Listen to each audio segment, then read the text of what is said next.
Hello, and welcome to the Steve and Mark Discuss podcast, where Steve and myself discuss all kinds of weird subjects and sometimes not so strange ones. And we hopefully will put the world to rights and come up with some solutions for anyone that's listening. So, I do not know what Steve is going to bring up. I will respond accordingly. Over to you, Steve. Hi, people. So here we go. Let's step back in time. It was a recent subject on one of our podcasts about time travel. Let's step back around 100 years. And this coming out of Reuters. In Ukraine, the women are back in the coal mines, working in the coal mines. Before this tete-a-tete with Russia, DTEC, which is a mining company, had 20,000 miners on the books, all of them male. 3,000 were drafted to the military, and so they hired 400 women to cover for the shortfall. Which, rather cynically, I would ask, if 400 women could do the job of 3,000 men, why hire the men at all? But that's something else. That's something for another day. This is more serious.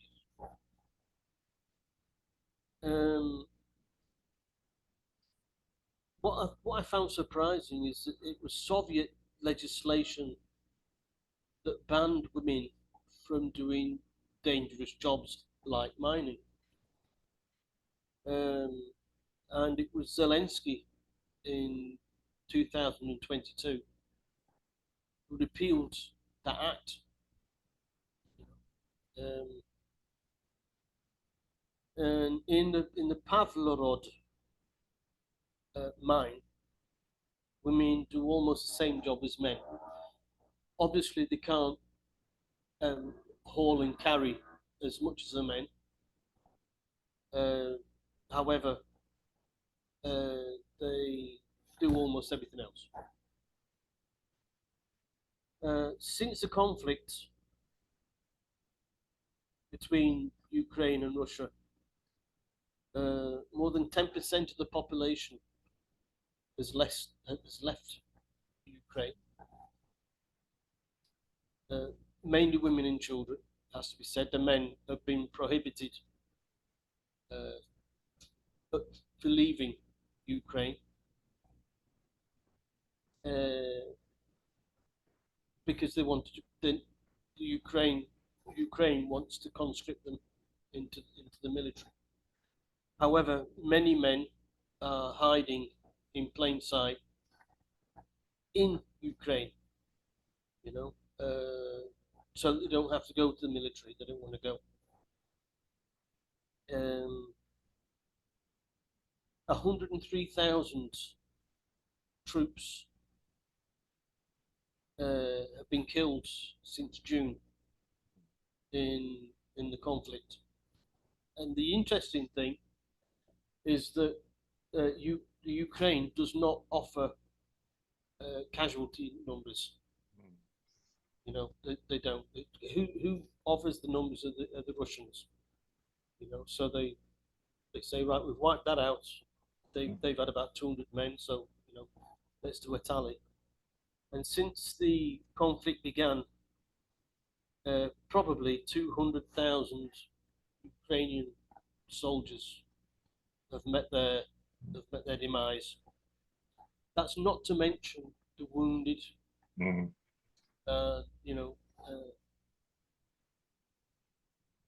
They become unfit. According to Time magazine, the average age of a Ukrainian soldier now is 43. It used to be between 30 and 35. And of course, Ukraine, very much like the US, lowering the bar Mm. for conscription. So if you're overweight, if you've got flat feet, if you have only got one arm, you shoot a pistol. Mm. So and they're getting conscripted into the Ukrainian army to fight this futile war, which for me is actually all but finished. It's just the shouting and the politics. That's something for another Yeah. point. So yes. Hope we could bring it into this one. You never know. Ukraine has informed women to enlist if they have any medical experience, Mm. and and also enlist anyway because they could be needed on the home front. So Yeah. getting more ladies to go down the mines, I imagine, and make weapons and things like that, as they did in the UK during the Second World War. Yeah. Yeah. They go to the factories and make weapons and things like that. An interesting side note is that Putin said at the G20 meeting recently on Wednesday, yesterday, Yeah. he said that Russia has never rejected peace talks with Ukraine. Probably true. Yeah. They've never. He said that it was Ukraine that publicly refused to talk to Russia about the conflict. Mm. So you take of that what you will.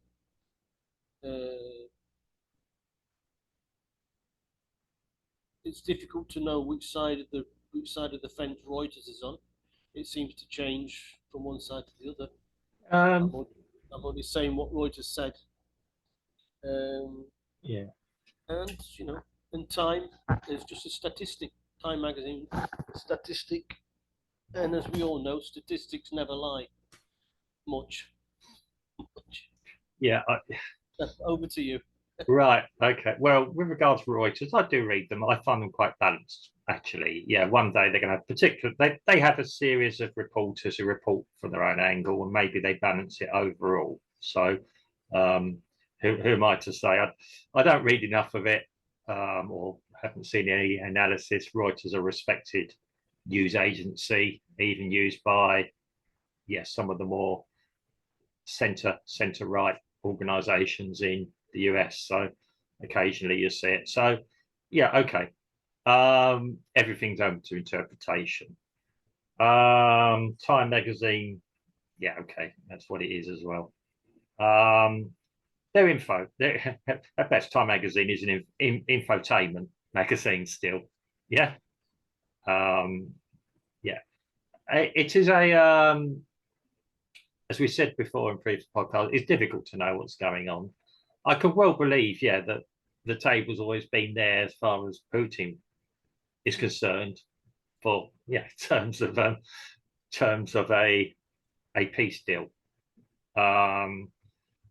It is it's a we always say it's a difficult situation. Obviously, the West have come out in favour of one particular side. Not being objective. I mean, I'm not saying Russia are right for doing what they're doing, but anyone that saw the lead up to this would know that maybe the way that certain people were being treated in the Ukraine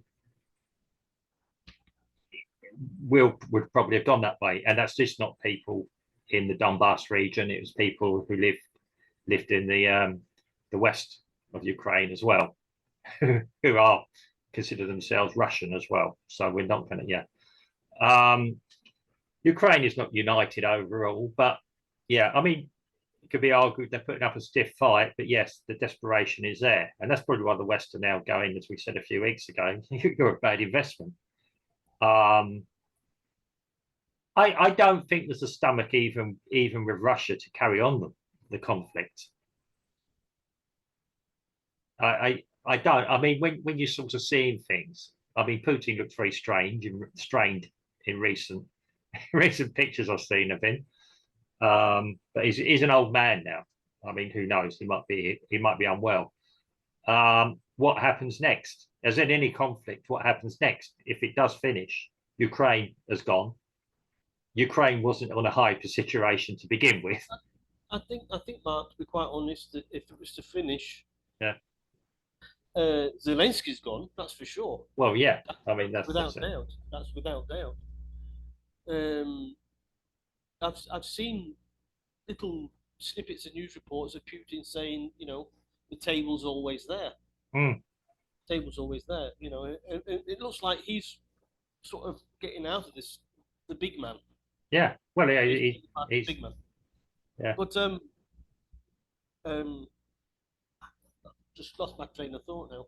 Go on, you go, and I'll yeah, but I mean, it is. I mean, yeah, when we talk about conflict numbers, war's a dirty business.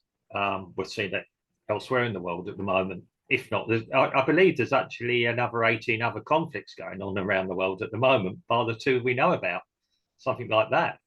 Yeah, this is the biggest period of peace that the world has probably ever known. Certainly, yeah. It is. I did actually see a meme the other day. It said there used to be a time, and I worked for a weapons company at one point, a company that made weapons, not worked directly for them. Yeah, there was a time when weapons were manufactured to fight wars. Now wars are being manufactured to create weapons. Yeah. Weapons manufacturers can't keep up. Well, yeah. Demand is great. Well, demand is great. Yeah, I mean, yeah, there is a big military industrial complex. There's certain now. Everyone's talking about it. When even politicians in the US are talking quite openly about it now. I mean, yeah, we come from a country, the UK, which is still one of the biggest exports is weapons. Probably even weapons that we don't know about. They're probably illegal under our own constitution or our own legal. We don't have the constitution as such, but yeah, our own legal thing. But it is it's something that's not going to finish quite quickly. We're going to be living with the legacy of this probably for the next 20 years. And the shortage of men across Eastern Europe or in Ukraine. What's going to be the answer there? As you're saying, they're having women having to do the work. And those that aren't going to be getting killed on the battlefront as well, because that is going to be the next stage. Possibly Russia as well, probably conscripting women over there soon as well. We don't know about Russia will surprise. But yeah, it's still a worry. You still kept the memory alive, because most of the world have forgotten now about Zelensky, and he's getting a bit annoyed about it. Yeah. I remember what my train of thought was. Yeah. I don't think that Russia wants the whole of Ukraine. I don't believe it. If Russia was wanting the whole of Ukraine, it would have done it by now. Yeah, I mean, they just want the Donbass region and the Crimea, yeah, and it's done. And the Donbass region is as they say, they're two independent areas in the Donbass region who were voted through plebiscito, through referendum, that they want to remain independent from Ukraine. Yeah. And basically, it's these two regions that asked Russia to go in to protect them. Yeah. So, Russia is just protecting Donbass and Crimea and stuff. Yeah, well, I think it's an issue that's not going to be resolved very quickly. People are crying in the US. It's a European issue. It's not a world issue. They've now got their world issue elsewhere. So the US has realised that it doesn't have any more money. Well, I think and they've realised, to be quite honest, because now it's just a political thing. Yeah. The fighting's over. The fighting's done. Yeah. It's more a political thing, and the Congress and the US have realised that there's more than meets the eye of this thing where Joe Biden has been sending not more than $100 billion to Ukraine without any fiscal oversight. And the money's just disappeared. Yeah, that's it. So the US is saying no more. it is a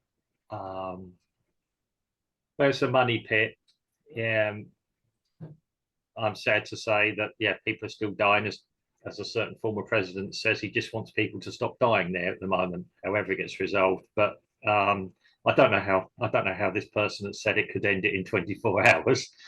But maybe he has a plan. He knows the thing is, he does know the actors involved in it all. So he does understand it. It's probably going to take a bit of an effort from other Eastern European countries to step in and resolve it. The trouble is, there is a hatred of Russia amongst them that's inbred.